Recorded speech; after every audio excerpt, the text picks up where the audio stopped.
So welcome and welcome to our guests. This is our 24th year, and our dedication is really to bringing you experts and people very knowledgeable and key in the areas that they're working on. I think you'll find today's program certainly, that's exactly what that program is, as we address mining the seabed.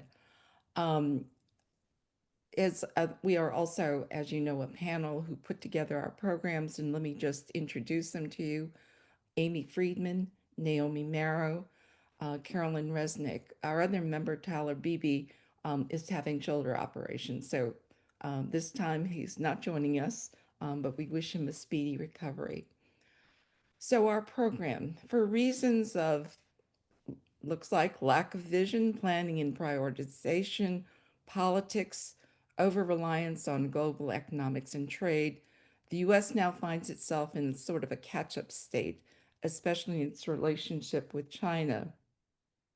Our advancements in technology, which now impact our quality of life, our economics and defense, has led to an increasing demand for critical minerals, as well as the capacity for processing these. COVID and Trump's trade wars, I think, have particularly highlighted the dangers of unchecked interdependence in strategic supply chain materials. So now, um, in only to maintain, but also to be able to continue to advance in technology, we find ourselves in a catch-up mode to ensure our access to critical minerals and processing. An area yet to be explored is deep sea mining. However, entering into this area carries serious risks and is, as you will know, very controversial. So we'll be looking at this, I think, with our two guests to explain to us both the risks as well as the advantages, needs, as we look forward to um, exploring the seabed. So before I introduce our speakers, let me do a little housekeeping. Our speakers will speak for 35 minutes, and then we will continue with questions from our panelists and then from you, our viewers. We have a hard stop at 11:15. And as you know, the program is being recorded and will be archived for on-demand viewing at the Chappaqua Library website under Events and Foreign Policy. So let me introduce our two speakers. Um, I will leave it to them to sort of um, decide how they're breaking up the program. But let me introduce you first to Tom LaTourrette. We can't have a better guide, or as well as um, our other speaker to discuss this program. You will be their expertise, their stature. We can bring you people more knowledgeable to weigh on these risks. So our first speaker, Tom LaTourrette, he's a senior physical scientist at RAND, and over 25 years um, has had 25 years of experience in energy infrastructure and public safety policy. His research covers seabed mining, critical mineral supply chains, the role of hydrogen and other storage technologies in the electric grid, nuclear, renewable nuclear and fossil energy resources and technologies, alternative transportation fuels and vehicles, risks mitigation to infrastructure related to natural disasters and terrorism. Um, excuse me as I flip my page. He has testified before the Secretary of Energy, Blue Ribbon Commission on America's Nuclear Future, and has been on advisory panels for the Government Accountability Office, FEMA's Natural Flood, insurance program, and the California Little Hoover Commission. He holds a PhD in geology and from the California Institute of Technology. I heard you. Give me a kiss. And let me also introduce to you Fabian Villalobos. Um, so Fabian is senior engineer and professor of policy analysis at Rand School of Public Policy. He has an interest in the intersection of technology, economics, geopolitics, and primarily focuses on the issues of national security. His work has included topics on emerging technologies, logistics, acquisition strategy, the defense industrial base in China. He has specific interest in the impact of electrification, critical minerals on technology, energy security, trade, climate, and international relations. His recent work includes critical mineral, battery, semiconductor supply chains, U.S.-China technology competitions, China industrial policy, military deception, and military electrification. Um, his commentary has been published in World Economics Forum, The Hill, Barron's, Defense News, New Security Beat, and more. He's been quoted in New York Times, PolitiFact, FactCheck.org, Indo-Pacific Defense Forum, The Wire, China, and more. Um, he has a PhD in mineral science from UC Riverside. So I'm going to now turn it over to the RAND team. This is their study, which they will be discussing, and then we'll open to questions. All right, thank you, June, and all. Fabian and I are very pleased to be with you this morning to discuss our most recent work on seabed mining. And as June correctly framed it, we're going to be talking about some of the opportunities and some of the challenges that it poses for the U.S. and for the world. Seabed mining has been of increasing interest in the last several years, particularly in the last year with the Trump administration's new thrust on it. Quick agenda for the day, a very brief history, a little bit about why now, how seabed mining works. We'll go through that pretty quickly. And then our main findings and recommendations. And Fabian and I will be splitting the presentation. So I'll do the first piece and he'll do the second piece. So just in terms of history, it's been around for a long time. In the 60s and 70s, research can sort of confirm the value of deep sea mineral resources and the technical feasibility of harvesting them. The problem was that it was too expensive to mine them, and there was no regulatory framework in place. So people got excited about it, then it stalled out. In the 80s and 90s, the International Seabed Authority was established as part of the United Nations Convention on the Law of the Sea. And that's an agency that is in the process of establishing a regulatory regime for mining the seabed in areas beyond national jurisdiction, sometimes known as the high seas. And today there are 169 countries in the EU that are party to the ISA. Notably excluded from that is the United States. We never signed that treaty.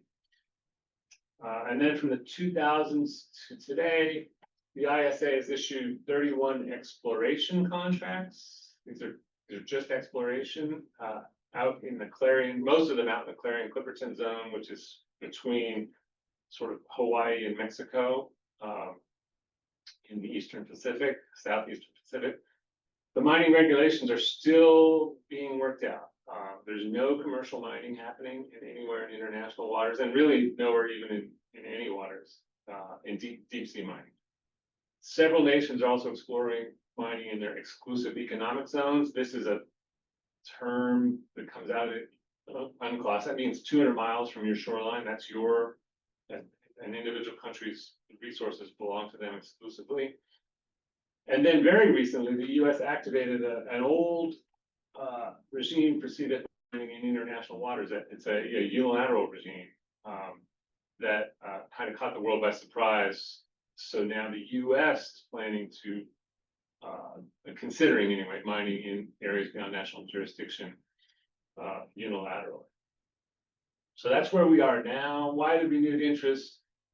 There's been a few, but I mean, one of the big ones is the energy transition and the demand for batteries and other technologies needed for the transition from fossil fuels led to a huge projected increase in demand for energy storage of batteries, as well as a lot of other technologies, but this is the one that really got people's attention for seabed mining.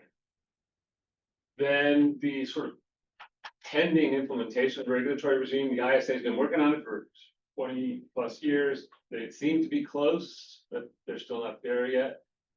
And then finally, most recently in April, the Trump administration, as I just mentioned, issued an executive order emphasizing and encouraging the administration's agencies and offices and industry to pursue seabed mining. There's 3 types of resources in the deep seabed, but really only one is of particular interest right now. They're called polymetallic nodules. They're sort of potato-sized and lumpy concretions that form very deep. They sit on the seafloor about 4 to 6 kilometers, 4 to 6,000 meters below the sea surface, but just sitting right on the seabed. They're particularly rich in nickel, cobalt, manganese, and copper, which are all 4 elements that are important for various types of lithium batteries, and well, more than lithium batteries. And so they're of great interest, and partly because of their content, also because the technology has been developed to extract them, which I can very briefly summarize here. There's sort of 2 competing approaches, but one thing to point out is nodule collection doesn't really resemble terrestrial mining. They're sitting on the seabed surface. So the one on the left you're seeing is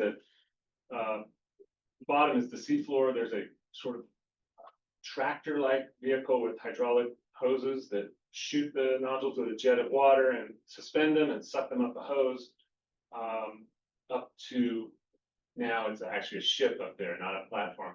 So they just essentially pick the nodules off the seafloor and take them to the surface, and then an ore carrier ships them back to shore for processing.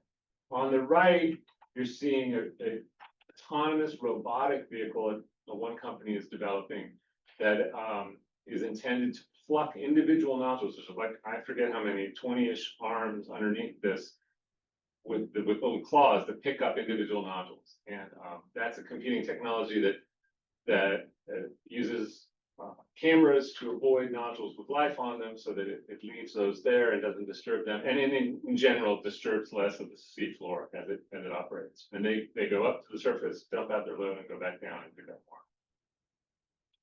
So that's the gist of the technology. I don't want to spend too much time on that. Our analysis addressed 3 pieces: the sort of opportunities of seabed mining in terms of global supply chains, and then some challenges related to what it does to terrestrial miners and a suite of global geopolitical implications that may stem from a global seabed mining industry. So we'll step through these each. The first, as June alluded to, China dominates battery metal supply chain. This is market share by country in 2023 of 4 elements, as well as battery components and completed battery cells. So for lithium, nickel, cobalt, graphite, and the different colors are different countries. Red is China.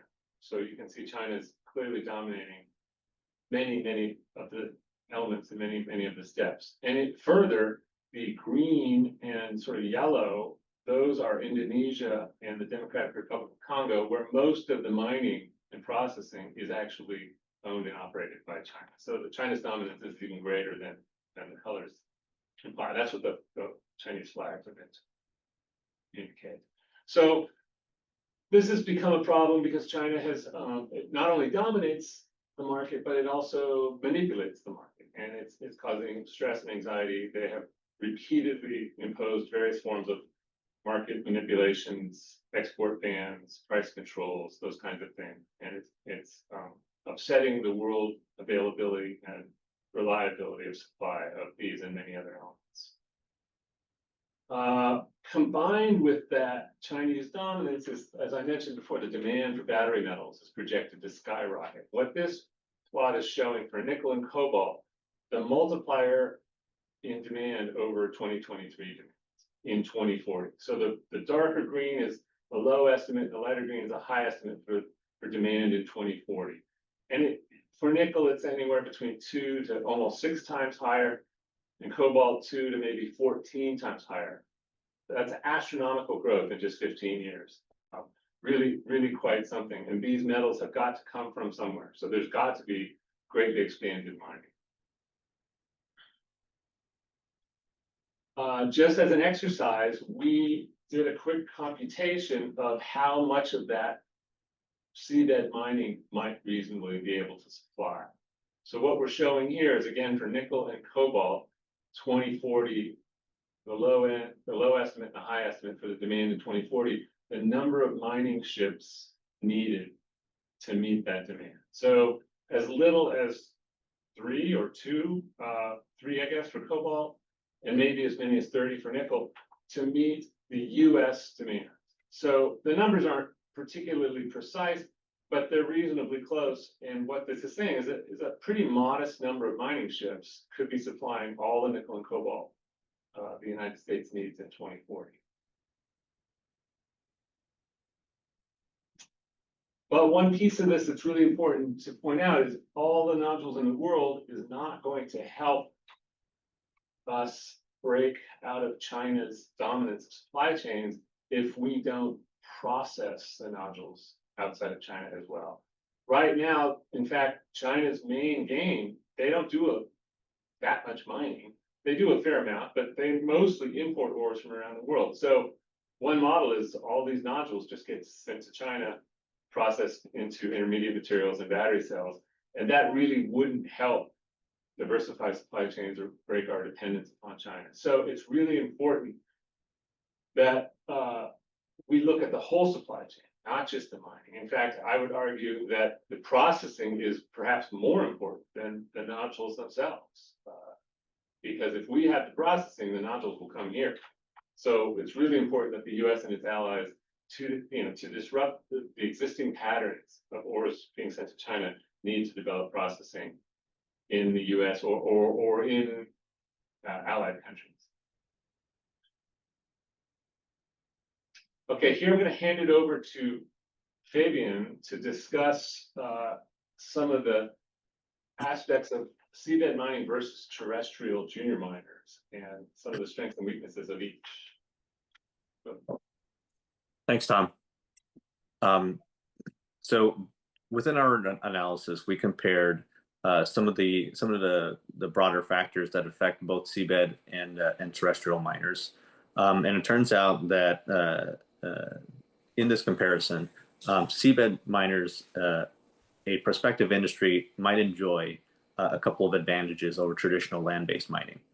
For one, the actual concentration of these minerals inside of the product is increased, is much higher in these nodules compared to the ore concentrate coming out of land.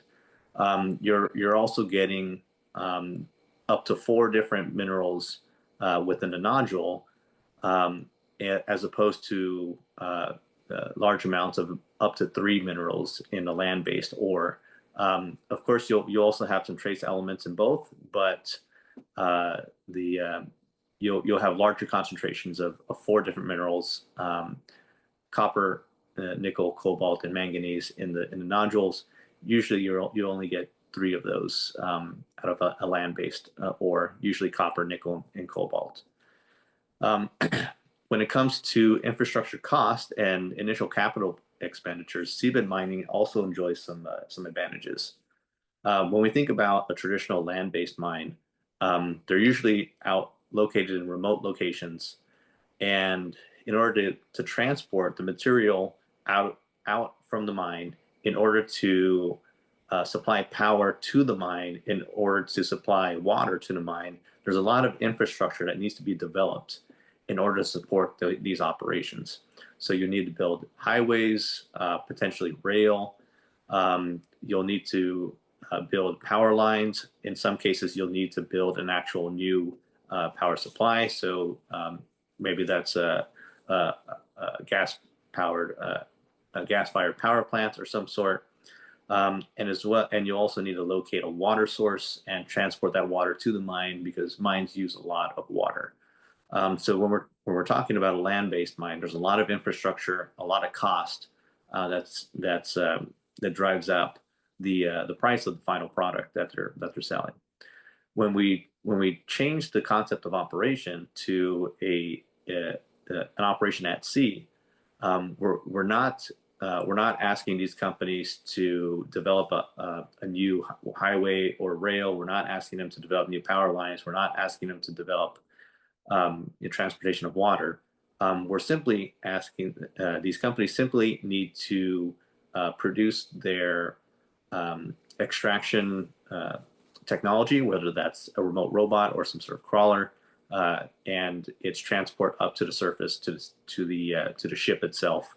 And that ship, the only supporting infrastructure it needs is a port to offload its cargo. And then from there, it needs it could use a well-established infrastructure to transport.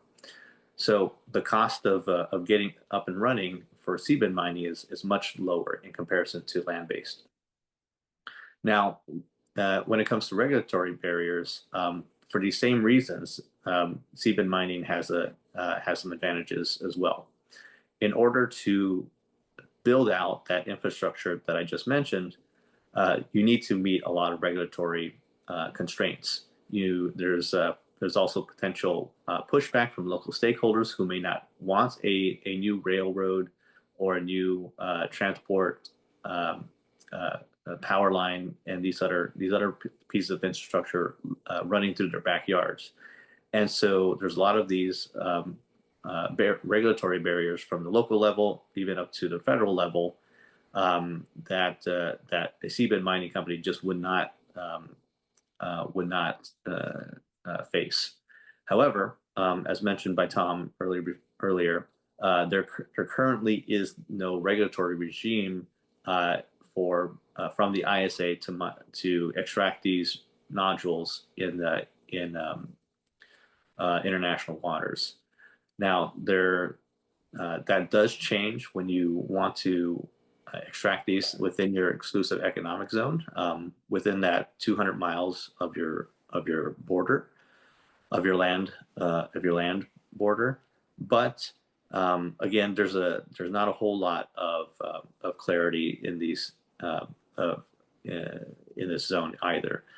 But theoretically, if those regulatory regimes were in place to start extraction, there would be less regulations overall faced by seabed mining. Excuse me.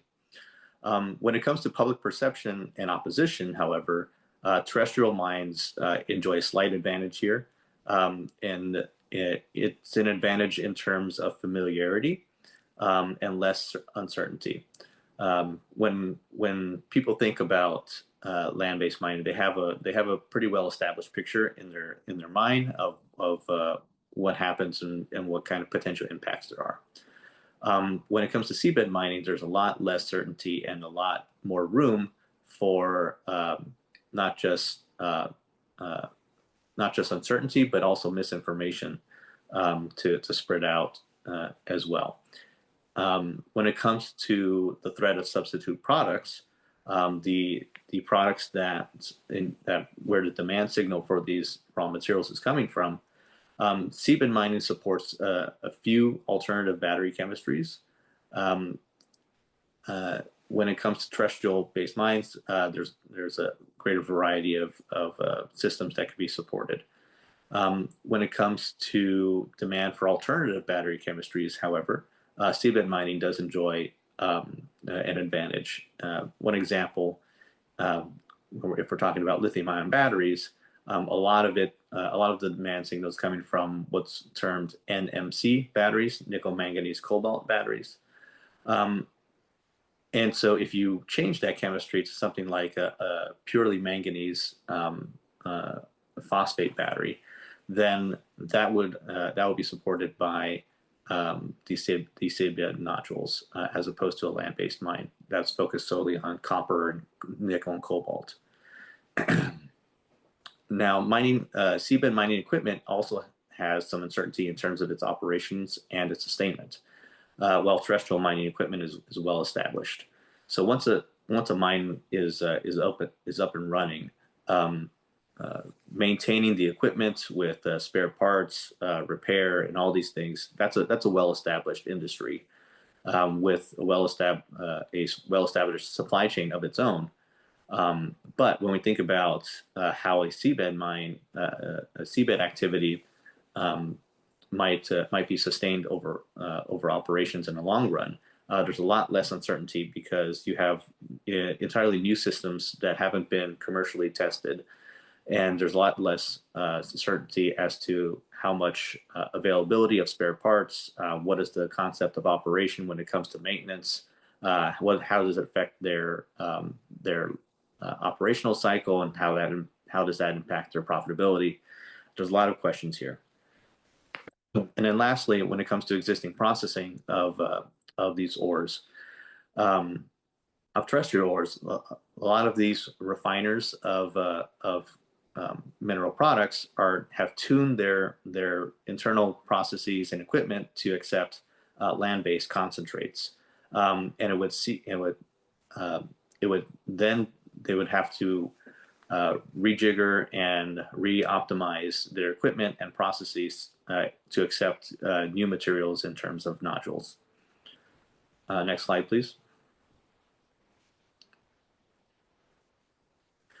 Now, considering new sources of supply, then that would, of course, would start to diversify the supply chain. However, this has different effects. Seabed mining would diversify supply, but it would also hurt terrestrial mining nations. When it comes to the U.S., we do have some production of some of these minerals that you could find in nodules, but not all. Our allies and partners, by treaty and by trade, also have production of these materials, but a lot of the reliance of these materials again comes from import dependency on China, dependency on Indonesia, and the Democratic Republic of Congo. These are the main production of nickel, cobalt, graphite, and other things. If you were to increase the nodules, if you were to produce nodules, then that reduces the dependence on the raw material, the extracted material. But again, it doesn't do anything to diversify the reliance on processing, the refining of these materials. And so you still need, there will still be some dependence there. However, on the producer side of things, reducing reliance on production of materials does eliminate one of the links in the supply chain when it comes to China, and that's extraction. When it comes to other countries like the Democratic Republic of Congo, they rely on extracted material to produce revenues for the state. Now, if you are diversifying the extracted material, you're going to impact their market share, and that means that they'll see reduced government revenues, which could produce more constraints in terms of their economic determinations. Next slide, please. So if we start thinking about these potential impacts, then we start thinking about them in the context of geopolitics. And in order to look at that lens, we did an analysis of the DIME framework. So the DIME framework is diplomatic, information, military, and economic. When it comes to the diplomatic piece of the DIME framework, that means that there could be more strains on international institutions if, for example, the U.S. were to go ahead and start instituting regulations in international waters. That could put some diplomatic strains on some of the countries that are party to ISA. Given that this would take place within the Indo-Pacific, where the CCZ is located, then you could see some potential shifts among Indo-Pacific relationships. Some of these countries that have territorial claims within the CCZ include our allies and partners, such as Japan, but it also includes China as well. China, in fact, has the most territorial claims of any country. But if you were to try to link the owners of these territorial claims together, that includes a lot for our Pacific allies. Next slide, or next point. When it comes to information, there's a lot of environmental impacts that are still unknown and require more research from scientific community in order to assess what the potential impacts, long-term impacts of a mining industry, a seabed mining industry might be. Because there's a lot of uncertainty, this also creates targets for information campaigns in order to spread misinformation or otherwise create narratives that are counter to the facts or the certainty around the current information. Next bullet. When we think about potential military impacts, if we're increasing the amount of mining activity to impact a large share of U.S. dependence on these minerals within the maritime domain, then that could increase demand for maritime operations by the U.S. Navy or maybe Coast Guard if it's close to an EEZ. It might increase the demand for these types of operations to patrol some of the routes where these ships would be going to and forth from ports to the CCZ or elsewhere. Now, if there are potential claims that are neighboring, that are disputed for these mineral resources, there could also be potential for gray zone level conflict, not full scale maritime naval conflict, but smaller disputes, maybe something on the scale of the activity in the South China Sea, where you see competing maritime vessels, Coast Guard vessels, pushing for territorial claims. Last bullet.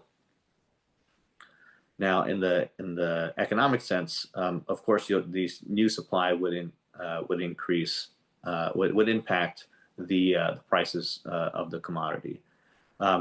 Because these are globally traded minerals, there's a global price, and if you're flooding the supply with a new material, potentially at much lower cost, you are of course going to impact the price. You're going to increase price volatility.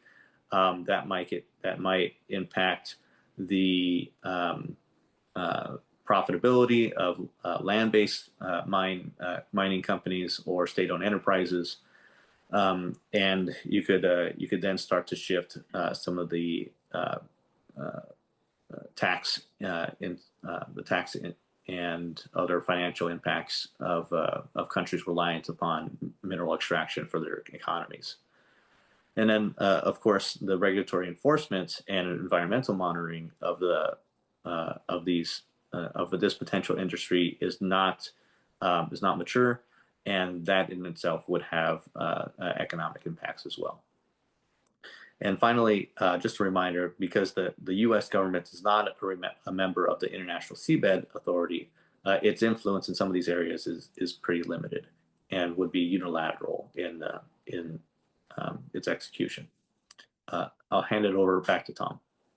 Thank you. All right, thanks. We're just going to finish up here with some recommendations based on our analysis in two chunks. I'll cover the first part here on critical mineral supply chains. So one is a very general recommendation, that is with the new emphasis on seabed mining and exploring its possibility, determine if new policies or programs specific to seabed mining are needed to support the administration's vision, or if more existing, more general critical mineral policies are sufficient. It's a pretty different world. It's a different technology. It's different economics, different geography and jurisdictions. So it may in fact warrant some special policies. A couple more specific points we really want to drive home. We need to develop mineral processing in conjunction with seabed mining. Doesn't have to be domestically, as this administration seems so bent on, but it does need to be sort of ex-China, Indonesia, and a handful of other countries. It needs to be US and friendly nations so that these nodules don't just get shipped straight to China. And something we talked indirectly about, a few points, is we need to ensure a robust regulatory regime is developed and enforced. This is particularly important now with the ISA is now in competition, or not in competition exactly, but the US has now entered the market independently, unilaterally. So there's at least two regulatory regimes out there in international waters. And they need to be comprehensive and robust in terms of obviously environmental impacts and many other points, and enforced. And enforcing something out in international waters is not trivial. And no one has talked about how that would happen. And then finally, accelerate efforts to map seabed mineral resources within the US's EEZ, which actually has been going on and has recently accelerated. So that one, the US is moving on pretty hard. And then I will turn it to Fabian to finish up with some broader global geopolitical issues, the recommendations related to broader geopolitical issues. Thanks, Tom. Three points here, which is to consider the spillover effects of regional geopolitics from the new industry across the diplomatic, information, military, and economic framework. To explore ways to integrate developing nations into the industry that creates economic opportunities. This gets at the potential impact to land-based mining, countries reliant upon land-based mining for a good part of their national revenues.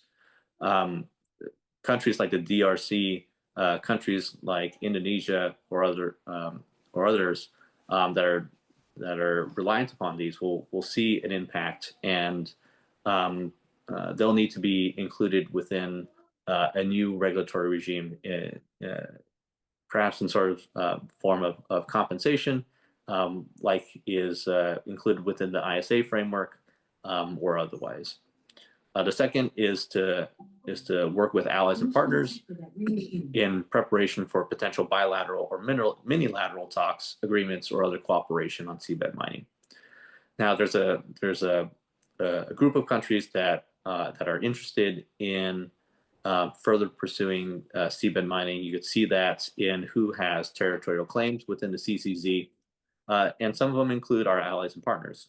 Japan, for example, is one country where processing technology has been matured in terms of accepting one company's nodules and producing a sulfate product.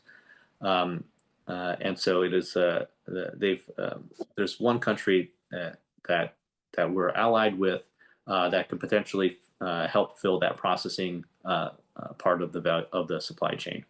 But there are other countries out there that are interested in this area because they also have dependencies upon China for these materials, and working together with those countries will need to take place, especially if we're talking about doing things in international waters or within EEZs of these countries. The last point is to monitor and research. Monitoring the ISA and other nations' seabed mining activity creates clarity in terms of where the potential start of activity may be located, who the players are, and how they're changing with respect to new changes within the broader mineral industry. Also included here is to research the impacts of seabed mining on particularly on China's market share. Now, China does have territorial claims within the CCZ. So just because the United States or any other country may permit companies to start mining, doesn't mean that that they would enjoy a first mover advantage forever. So monitoring the activity of China and other countries is important here, and as well as to research the impacts of the mining industry on the environment and other maritime industries. You might imagine that disturbing the seabed could also produce effects in terms of to other industries such as fishing or even tourism if it's located within a country's EEZ. So with that, I'll hand it back to Tom. Thank you. Yeah, I think that's it, right? That's the gist of our work. Yeah. There's a lot going on these days. It's moving very fast, and this work, this doesn't happen to us that often. This work was finished in December, and since then things have changed a lot. So we're happy to discuss any questions anyone might have about any parts of it. Thanks again for having us. Oh, well, you've given us, I think, mind-boggling amount of information. Maybe if you could, in fact, update us a little bit as to where things stand and, in a way, who would be responsible for overseeing this in the U.S. And pushing for it. It sounds like a tremendous amount of work that's going to involve many different departments and agencies of the United States to accomplish this. Sure, we can tell you what we know. It's fewer agencies than you would think, fewer agencies than I would think. It's NOAA, the National Oceanographic and Atmospheric Administration, which is part of the Department of Commerce. We've probably all heard of it. It's been around for a long, long time. There's a regulatory regime the United States put in place before the ISA ever existed in like 1981, I think, called DSHMRA, the Deep Sea Hard Mineral Resources Act. The point being, it's always been there. It's been sort of just quietly on the shelf. No one's touched it.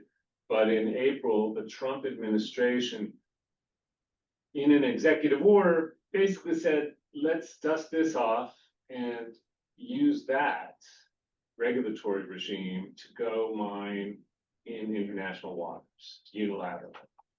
It's not a new law or regulation. It's been there. It was put in place specifically to tide the US over until the ISA got going and got set up.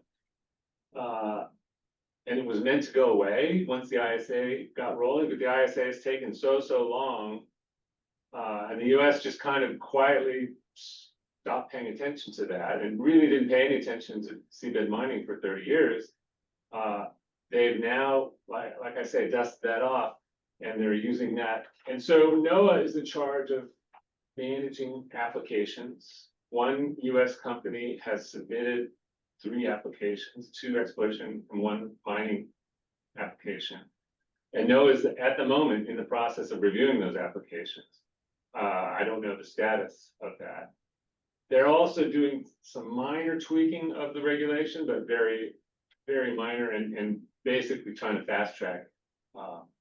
So I think they're trying to combine exploration and mining permits into a single permit.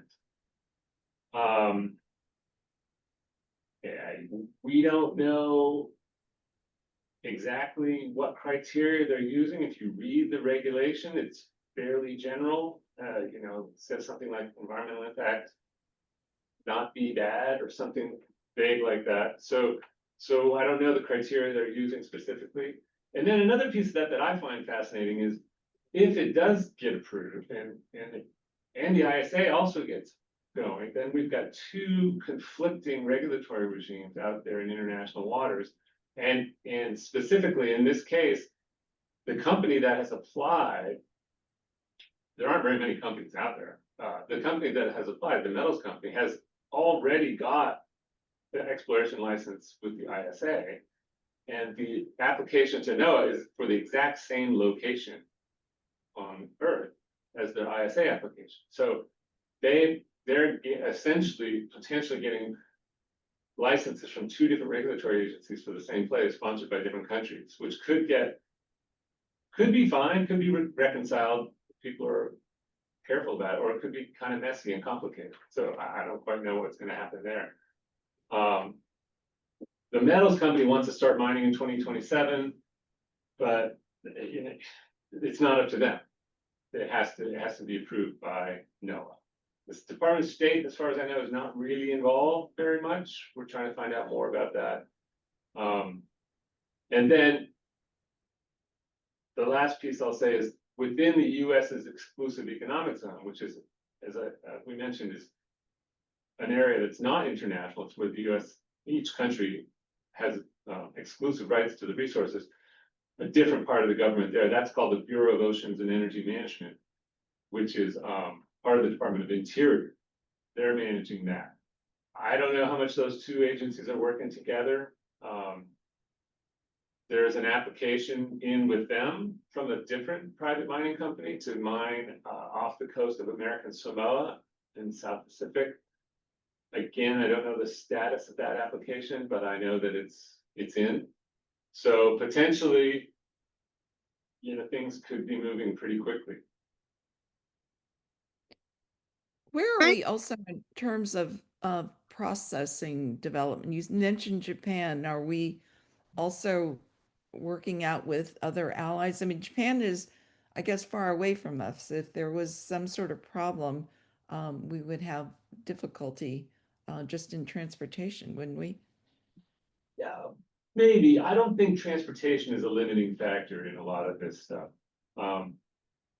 We asked mining companies specifically about that. In terms of cost, the distance apparently is not a particularly big impact.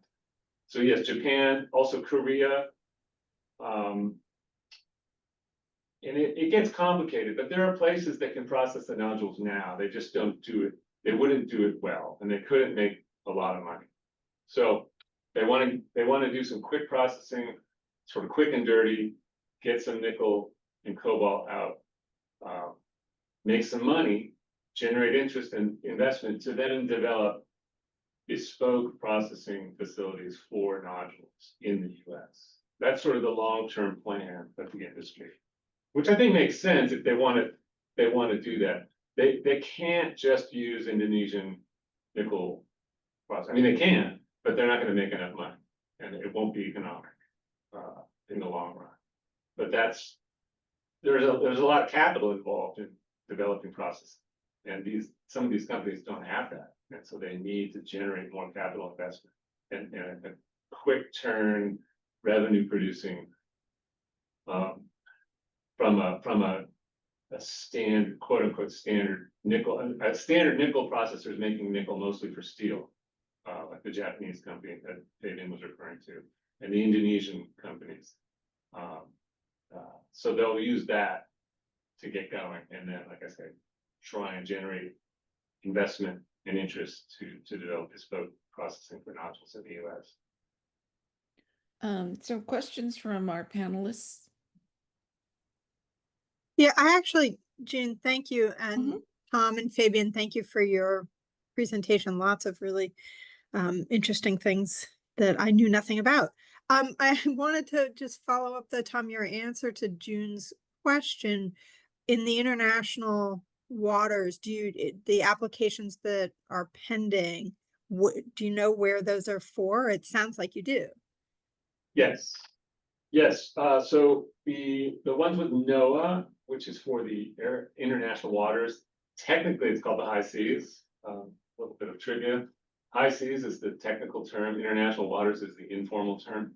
Or areas beyond national jurisdiction is probably the most precise term. They are in the Clarion-Clipperton zone, the CCZ that Fabian was talking about. And they're in they're the same place, as I mentioned, that this company has exploration licenses with the ISA, and they've spent many years exploring and testing technology and doing resource assessments in these areas. So we know exactly where they are. They've been very public about it. And yes, and then the one near American Samoa, I don't know if we know as precisely where it is, but we know pretty well where it is. I can't remember if a map's been published or not. Yeah. But it's within 200 miles of American Samoa. It has. Yeah, and there's a couple of other countries that are looking at this as well. The Cook Islands is one example. Nauru is another one.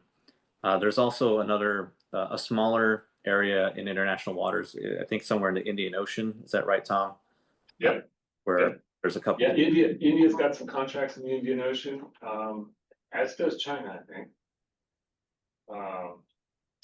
Right, and Japan actually has found, it's not nodules, but they're looking at seabed mining in their international waters. I mean, sorry, their economic zone as well, for a Yeah. different resource, but people are looking more and more out to sea for this projected demand bump is rather stressing a lot of end users and midstream suppliers and end users of these battery materials.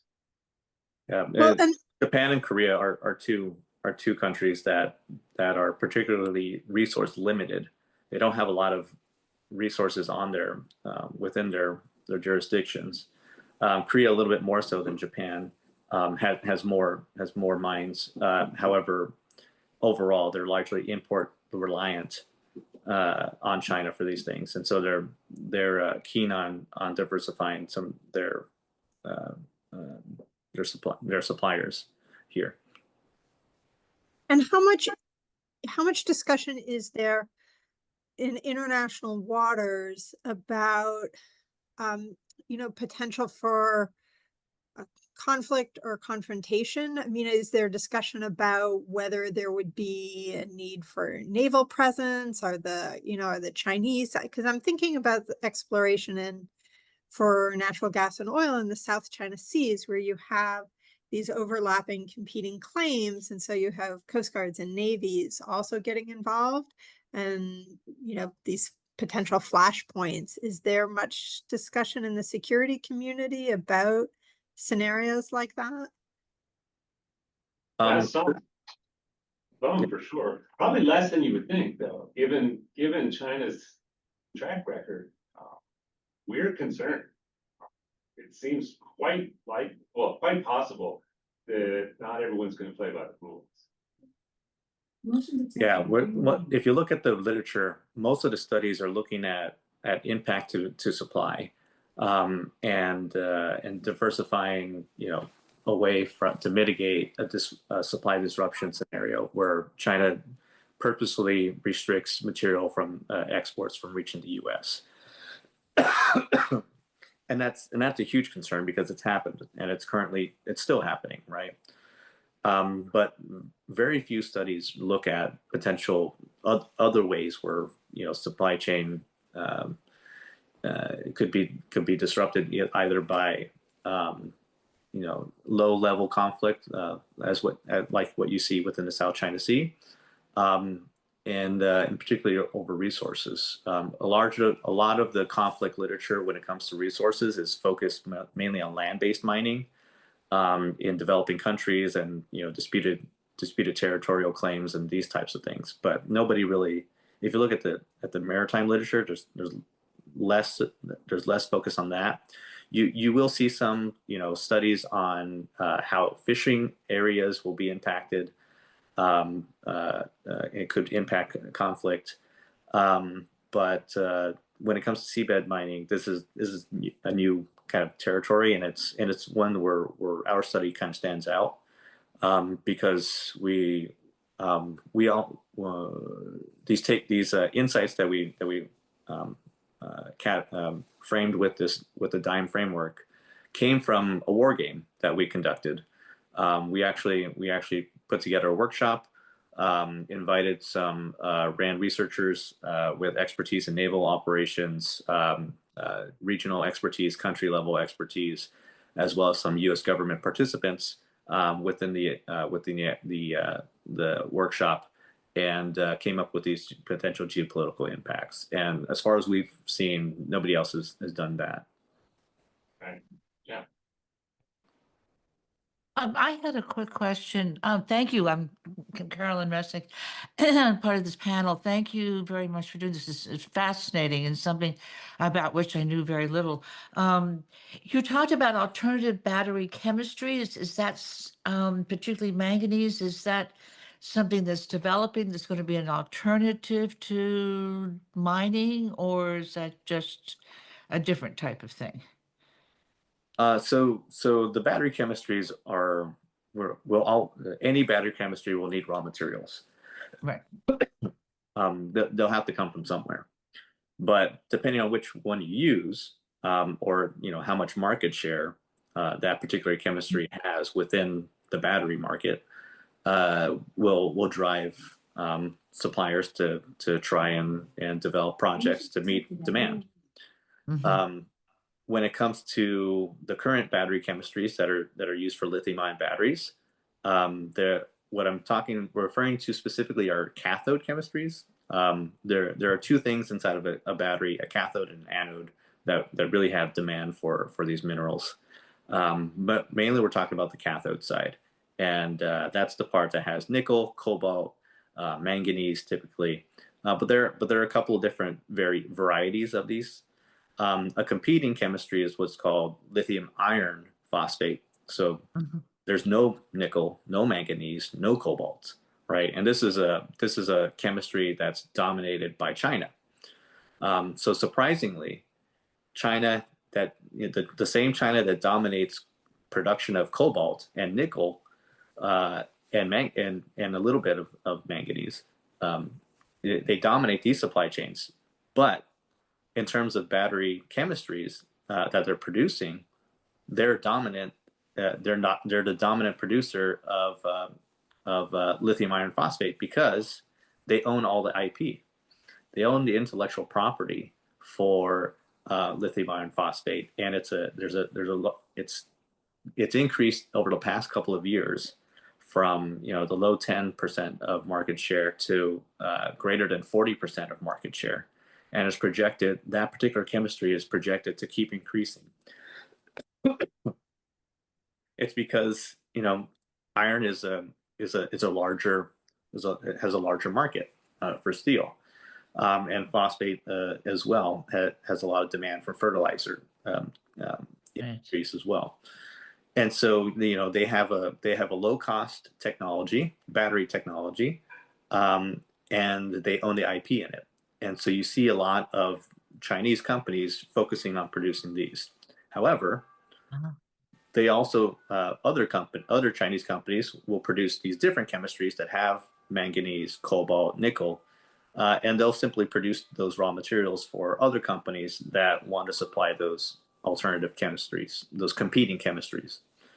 And so China has its thumb in many pies.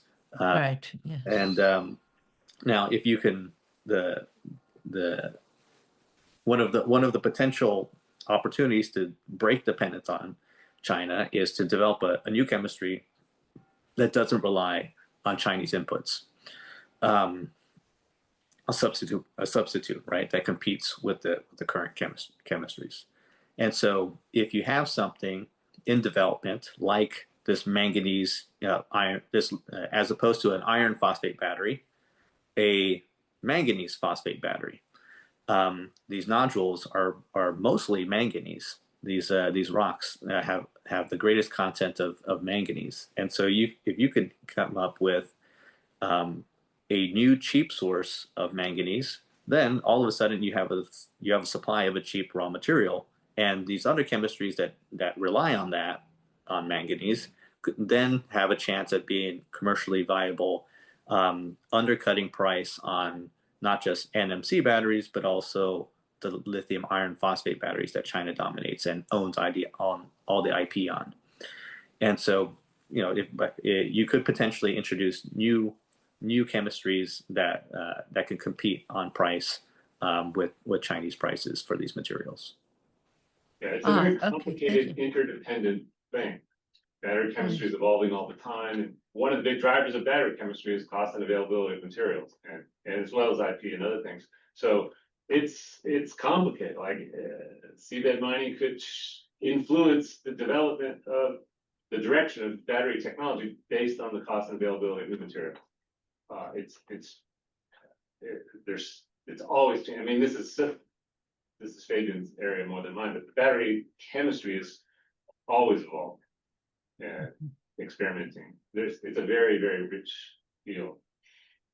Although I will point out our projections of demand for cobalt and nickel did take into account the growing demand for lithium iron phosphate, so that they already account for half the batteries and more being lithium iron phosphate.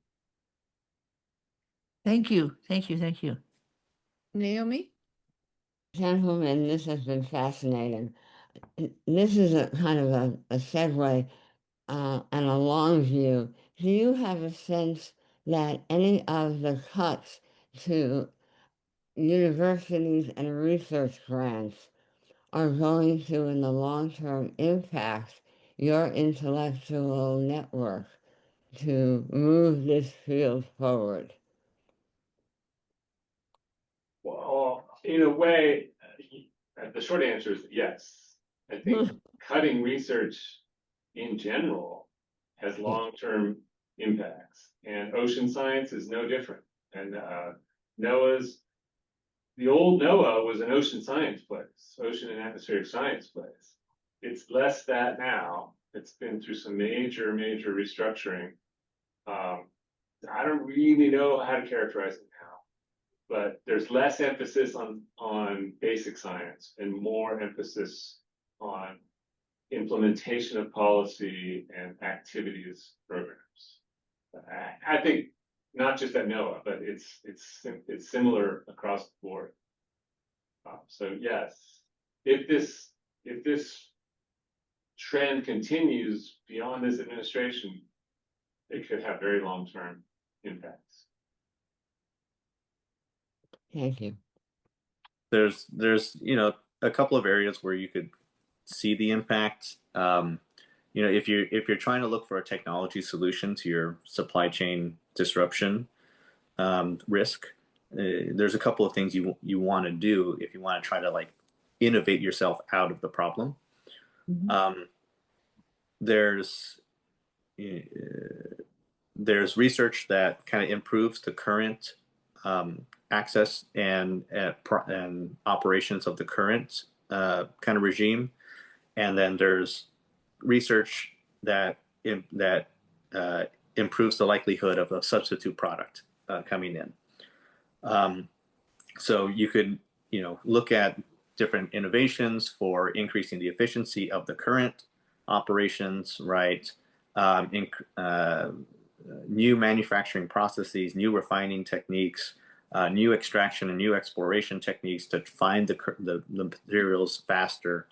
All these things, take innovation, which itself requires a foundational science behind it.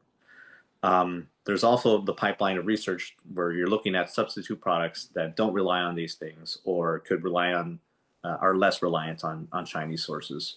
And so those two are kind of the pathways by which you would see impacts from R&D and broader science and technology. So a question, one of your considerations, I guess, when you were discussing was the impact on those countries that are sort of doing land-based mining. So why, say, with the Congo, why would we care what happens to the fact that economically it may hurt them? That's a fair question. We actually conducted a dedicated analysis on that. It's in our paper. We haven't had a chance to really present that in detail, but the origin of that concern comes from the ISA. That's a global organization with, as I said, 170 members that include a lot of nations, developing nations whose revenues are heavily dependent upon terrestrial mining royalty revenues. And so as a member of the ISA, that is a concern for that country. If seabed mining goes forward, either the price will go down or the demand from that country will go down, or both. And so, for example, Democratic Republic of Congo will then get less money from cobalt mining at home and that's going to hurt them. And so there is a big piece of the regulatory regime negotiations is about compensating those nations with royalties from seabed mining.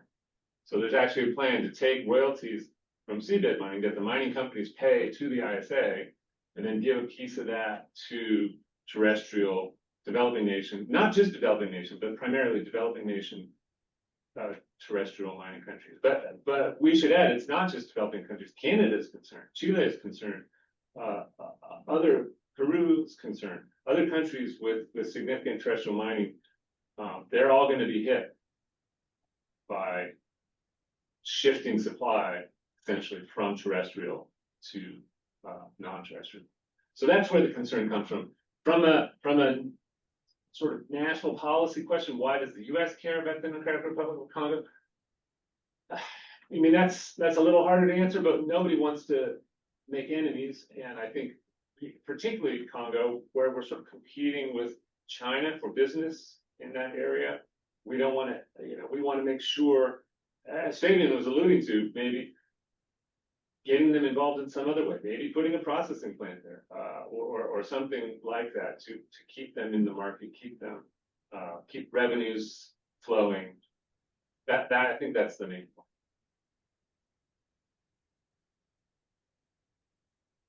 Amy, do you have any other questions? No, I don't, but I'm thinking about Indonesia, in the context of what, the response is with Congo, because I do work on Southeast Asia, and I think there's real ambivalent about mining anyway, and the environmental impacts, despite the revenue that it's generated. So I think there are a lot of moving parts to it. Yeah, I had a question about the environmental impact of this as well, which you brought up. And my just a little bit of reading is that there is definitely environmental impact for deep sea mining. It's a question of whether is it as great, or do we just not know as much about it at this point as terrestrial mining? I think it's both. I think what we know is it's not as great. It's entirely different. But Yeah. we don't know a lot. There's been increasing amounts of careful studies, but also, in fairness, most of the technical, economic, and environmental studies have been conducted by the mining companies, which isn't as horrible as it sounds.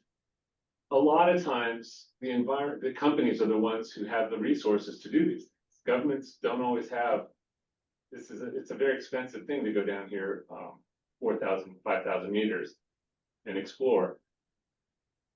That said, there's also a tremendous amount of misinformation and disinformation flowing around about the environmental impacts. And there's a very, very strong, outspoken advocacy against seabed mining that's doing a real disservice to ocean science and other things by making sort of outrageous claims. So it's difficult to sift through. There are very few neutral people like Fabian and me in this question. They tend to be mostly mining companies and mostly opposition. So I think the more people get involved who don't have a dog in the fight, we'll learn more. Okay, thank you. Is there any way, which is, this has got to be so open that it's hard to answer, but how do you see the economic impact?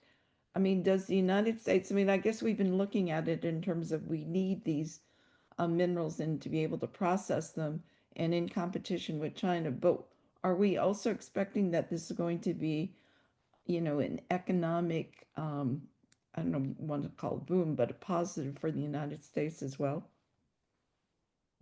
Yes, I don't think it will ever be a particularly large industry. I mean, a fun fact I learned a couple of weeks ago is the entire revenue stream of global mining is less than that of Apple. So we're talking about different scales. It has to be economically viable for the companies to pursue it. They're not going to go into it if it doesn't make money. I don't think I've seen any sort of projections of what sort of it's going to do to the nation's GDP or anything like that. But I wouldn't expect it to be particularly significant. It's it's pretty interesting because there's different perspectives on this.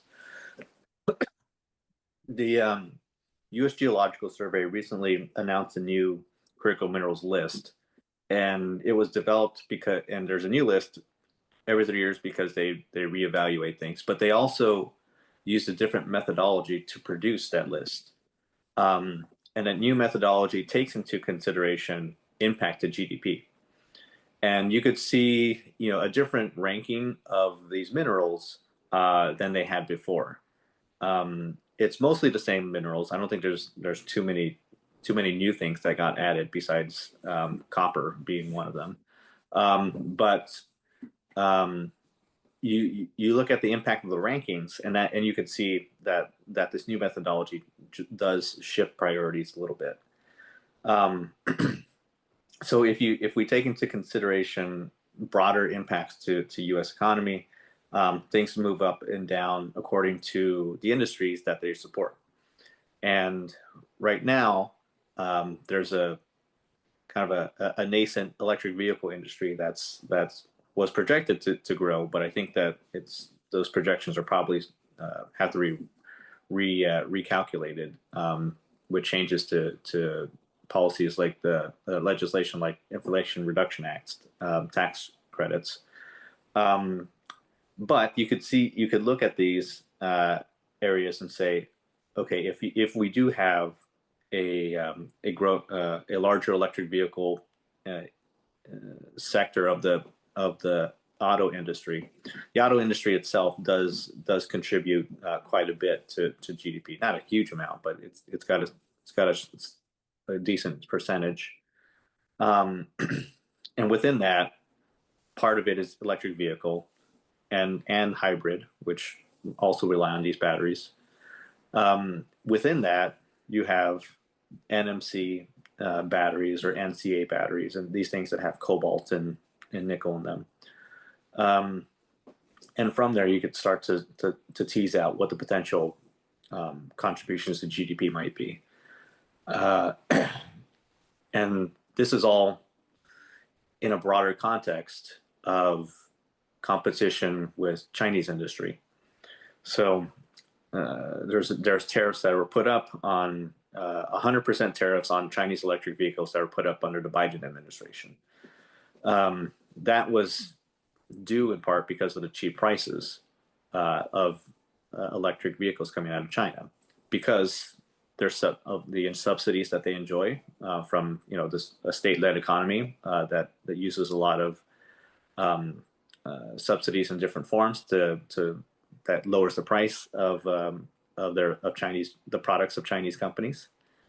And so you saw 100% tariff based off of that, because when the average cost of an electric vehicle in the United States is over $30,000 compared to a $10,000 Chinese electric vehicle, you know where consumers are going to go to. Now, that's a temporary band-aid to this situation, the economic competition with China. That's an example of one industry that's under attack or under extreme competition by their Chinese competitors. If that continues, then it affects not just electric vehicles, but if you have a $10,000 car, just generally, that impacts competition to broader U.S. gasoline-powered vehicles as well. With a price that cheap, you're going to see competition in many different parts of the auto sector. So I think when it comes to long-term competitiveness, in terms of keeping the U.S. Auto industry alive and in a broader, in a long-term economic competition, there is risk there. Maybe that also extends to the other countries' companies that compete within the U.S. market as well. Your Toyotas, your Hondas, your Hyundais, your European companies. All these are going to face competition And in fact, you see the European Union responding to Chinese imports with tariffs as well. Thank you. We are just a little bit past our time, so unfortunately, I think we will have so many more questions after we sign off from you.